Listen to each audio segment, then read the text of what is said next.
नमस्कार दोस्तों, स्वागत है आपका मेरे चैनल कॉमिक्स लाइफ में। शुरू करते हैं मनोज कॉमिक्स की एक और मज़ेदार कॉमिक्स, मकड़ी रानी और मृत्यु सम्राट फैंटा। मकड़ी रानी और मृत्यु सम्राट फैंटा, लेखक अशीत चटर्जी, चित्रांकन विकास ठाकुर।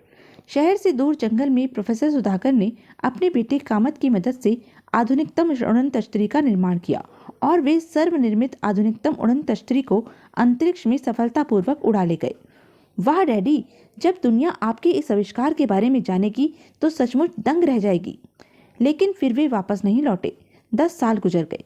तभी एक रात डॉक्टर कामत के 12 वर्षीय बेटे राहुल ने डॉक्टर कामत को आकाश में उड़न तश्तरी नुमा आकृति के दिखाई देने की सूचना दी। जब डॉक्टर कामत को उड़न तश्तरी को जंगल में स्थित अपनी प्रयोगशाला के निकट लैंड करते देखा तो यह तो वही उड़न तश्तरी है जो 10 साल पहले डैडी को लेकर अंतरिक्ष में विलीन हो गई थी। निश्चय ही डैडी वापस लौट आए हैं। मुझे फौरन उनसे जाकर मिलना चाहिए। अगले ही पल वे राहुल को साथ ले अपने पिता का स्वागत करने के लिए निकल पड़े। राहुल बेटे, आज अपने हवासों में पहली बार तुम अपने दादाजी से मिलोगे। दादाजी? डैडी, आपने पहले तो कभी दादाजी के बारे में नहीं बताया। उस समय तुम बहुत छोटे थे। तब डॉक्टर कामत ने राहुल को सब कुछ बता दिया। जानने के बाद, आहा, फिर तो मैं भी दादाजी के साथ अंतरिक्ष की सैर करने जाऊंगा। हाँ हाँ बेटे, इस बार हम सब साथ चलेंगे। लेकिन उड़न तश्तरी के निकट पहुंचकर डॉक्टर कामत ने राहुल को बाहर ठहरने को कहा और अकेले ही उड़न तश्तरी में दाखिल हो गए। लेकिन थोड़ी ही देर बाद, फिर बेटे, अब मैं बचूंगा नहीं, तुम यहाँ से भाग जाओ। नहीं डैडी, नहीं। लेकिन जब राहुल ने चूहों को अपनी ओर आते देखा तो वह जान बचाकर भाग निकला। अंततः जंगल का इलाका पार कर वह सड़क पर पहुंचा तो विराट नगर से लौट रहे अजय, विजय और टिंकू की कार से टकराकर बेहोश हो गया। अजय और उसके साथी उसे अस्पताल ले गए। जब राहुल को होश आया तो उसने अजय, विजय और टिंकू को आप बीती विस्तार से बता दी। तब अजय और उसके साथियों ने इस रहस्यमय घटना के बारे में मकड़ी रानी से विचार विमर्श किया और आवश्यक तैयारी के बाद डॉक्टर कामत की कॉटेज में जा पहुंचे। लेकिन कॉटेज में कदम रखते ही वे मुसीबत में फंस गए। खबरदार, कोई गलत हरकत करने की कोशिश की तो बेमौत मारे जाओगी। अपनी जिंदगी चाहते हो तो प्रोफेसर सुधाकर के प्रोजेक्ट के गुप्त कागजात और डॉक्टर कामत के बारे में हमें बता दो। हम इस बारे में कुछ नहीं जानते। टिंगू का उत्तर सुन तो फिर मरने के लिए तैयार हो जाओ। लेकिन इससे पहले कि पहलवान सरीखा वह आदमी उन्हें शूट करता, दरवाजे पर दस्तक हुई। अतः बॉस ने अजय और उसके साथियों को बंधवाकर अलग कमरे में डलवा दिया और स्वयं द्वार की ओर बढ़ने लगा। कौन हो सकता है? कहीं डॉक्टर कामत ही तो नहीं? उपरोक्त कहानी आप पूर्व प्रकाशित चित्रकथा मकड़ी रानी और आदमखोर चूहे में पढ़ चुके हैं। लिंक डिस्क्रिप्शन बॉक्स में दिया गया है। फिर जैसे ही बॉस ने दरवाजा खोला, ओह, तो क्या यह चूहा ही दरवाजा खटखटा रहा था? तभी अरे, फिर आई। लेकिन बॉस ने पूरी ताकत लगाकर चूहे को अपनी गर्दन से अलग कर जमीन पर दे मारा। परंतु जब उसके आश्चर्य की सीमा न रही जब उसने चूहे को गेंद के आकार में बदलकर द्वार की ओर लुढ़कते देखा। ओह, यह क्या अजूबा है! ऐसा जानवर तो मैंने पहले कभी नहीं देखा। दूसरे ही क्षण धाएं धाएं, परंतु गोलियों का गेंद पर कोई प्रभाव नहीं हुआ। वह आदमखोर चूहा गेंद की शक्ल में लुढ़कता हुआ बाहर आकर अपनी विचित्र भाषा में अपने साथियों को आवाज देने लगा। Kit kit kit. दूसरे ही पल kit kit kit kit kit kit. उधर कॉटेज में बॉस अपने साथ घटी इस आश्चर्यजनक घटना पर अपने साथियों के साथ विचार विमर्श कर ही रहा था कि तभी, ओ माय गॉड, अब क्या करें बॉस? फायर! लेकिन इससे पहले कि कोई फायर करता, ठक! आह! हाय मरा, मैं बचाओ! और बॉस तो जैसे चीखने की हिम्मत ही खो बैठा था। थोड़ी ही देर बाद उधर एक कमरे में कैद अजय, विजय और टिंकू अपने आप को बंधन मुक्त करने के प्रयास में जुटे हुए थे। जल्दी करो विजय भाई, कहीं वह फिर लौट आया तो हमारी खैर नहीं। विजय जल्दी ही अजय के हाथों के बंधन खोलने में सफल हो गया। फिर अजय ने विजय के बंधन खोल दिए। अब वह पहलवान वापस भी आ गया तो चिंता की कोई बात नहीं। मेरे विचार से वह इतनी जल्दी नहीं लौटेगा। अगर ऐन मौके पर दरवाजे पर दस्तक न हुई होती तो हम लोग अभी तक जिंदा न होते। जल्दी ही टिंकू भी बंधनों से आजाद हो गया। पर आगंतुक कौन हो सकता है, यह बाद में सोचेंगे। फिलहाल हमें यहाँ से निकलने का उपाय सोचना चाहिए। यहाँ से निकलने का सिर्फ एक ही रास्ता है और वह है यह दरवाजा। लेकिन दरवाजा तो बाहर से बंद है। अगर हम तीनों मिलकर प्रयास करें तो दरवाजा खुल सकता है। और फिर धड़ाक, तीसरी बार में चड़ाक, हुर्रे। और फिर उन्होंने एक क्षण भी नहीं गवाया, लेकिन अभी वे सीढ़ी के निकट पहुंचे ही थे कि उनके पैर फर्श से चिपक कर रह गए। ओह, ये तो वही आदमखोर चूहे मालूम होते हैं जिनका जिक्र राहुल ने किया था। भागो दोस्तों, वरना ये हमें कच्चा चबा जाएंगे। अगले ही पल जल्दी ही आदमखोर चूहों से बचकर इस कॉटेज से निकलने का अब यही रास्ता है, लेकिन यह खिड़की तो काफी ऊंचाई पर है। नीचे कूदे तो कोई न कोई हड्डी जरूर टूटेगी। बहस में वक्त मत गवाओ, हरी अप। हे भगवान, पीछे कुआं, आगे खाई, अब क्या करूं मैं भाई?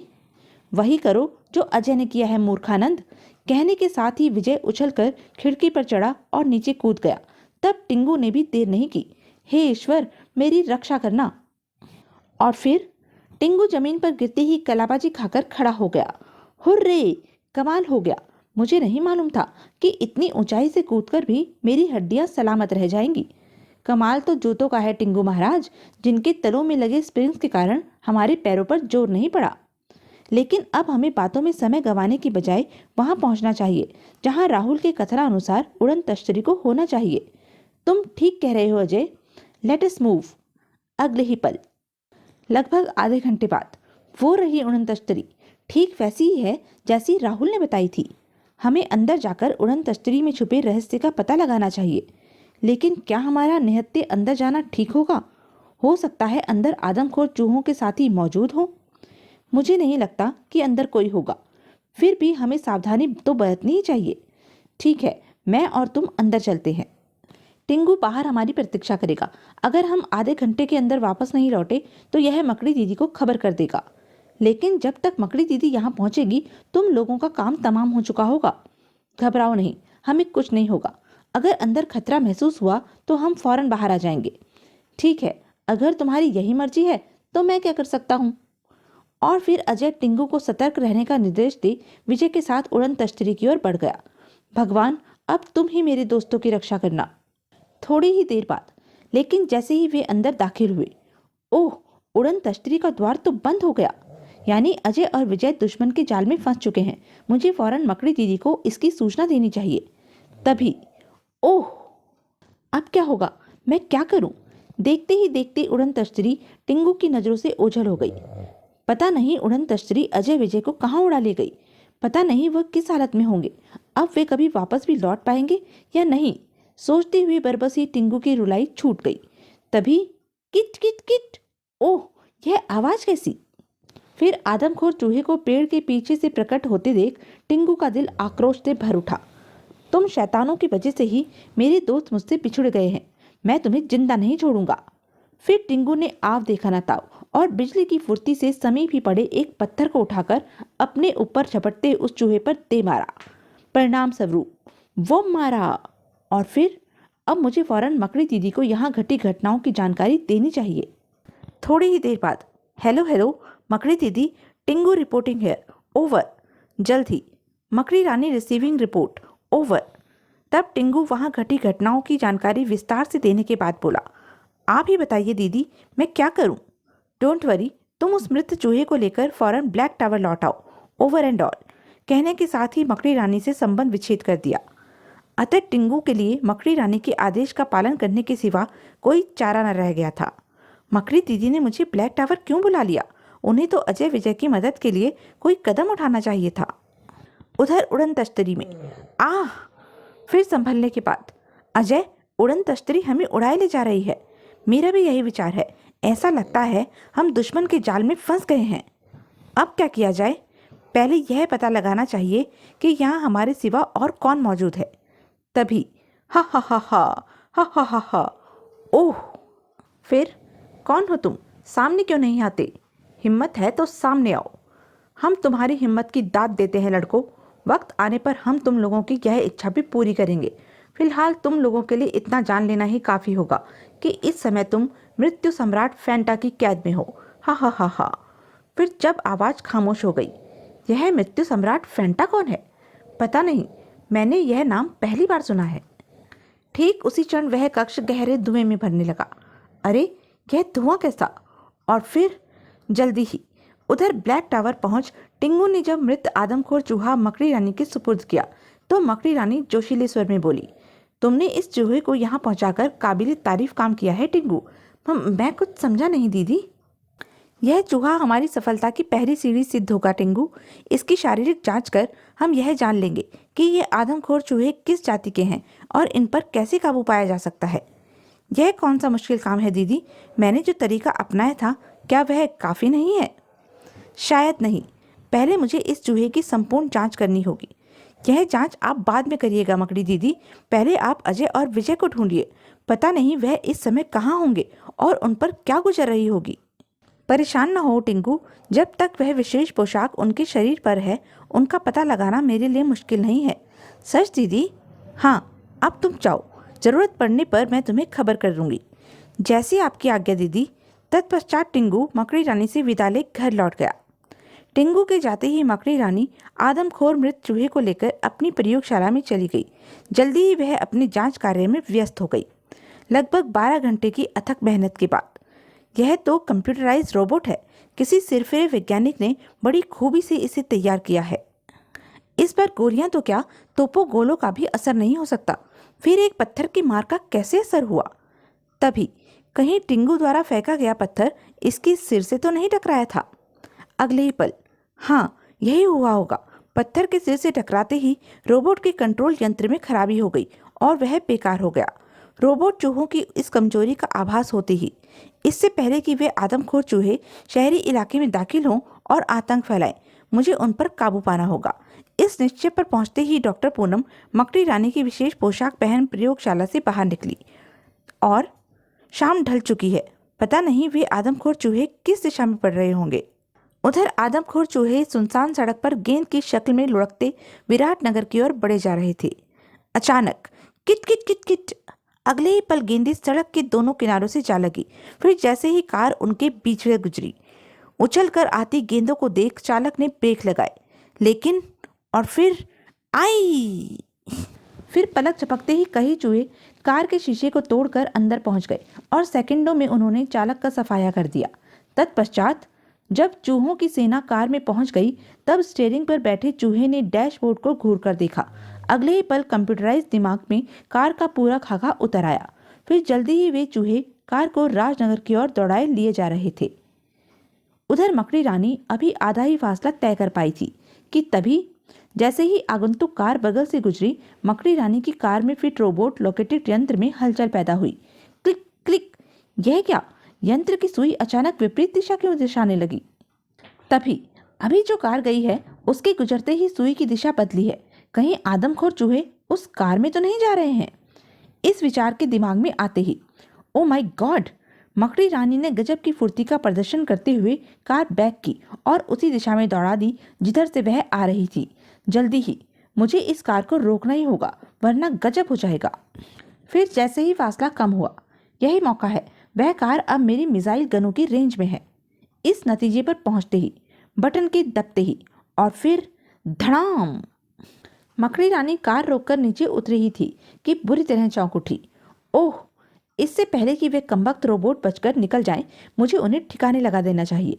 परंतु इससे पहले कि मकड़ी रानी अपनी पोशाक में युक्त किरणों का आक्रमण चूहों पर करती, वे अंधकार में ओझल हो चुके थे। ओह, वे तो किसी छलावे की तरह गायब हो गए। अब उन्हें ढूंढना आसान नहीं। फिर कुछ सोच मकड़ी रानी ने फौरन बेतार के फोन पर इंस्पेक्टर तारकुंडे से संबंध स्थापित किया। उधर जैसे ही घंटी बजी, हेलो, इंस्पेक्टर तारकुंडे स्पीकिंग।